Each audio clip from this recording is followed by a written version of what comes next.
ちょっと面白いことします。この卵の中で皆さん直感でいいのでなんかビビッとくるなーっていう卵を直感でパッと選んでみてください。そしたらその卵に向かってダブルタップしてください。いけましたかね。そしたらその選んだ卵から一番近い青い卵に移動させてみてください。OK ですか？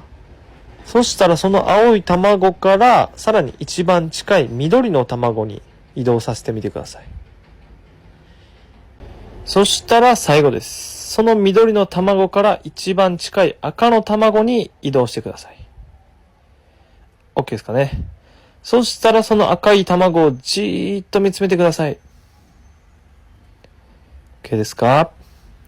あなたが到着した赤い卵はズバリこれです。当たってたら皆さんいいねとフォローと保存、コメントもよろしくお願いします。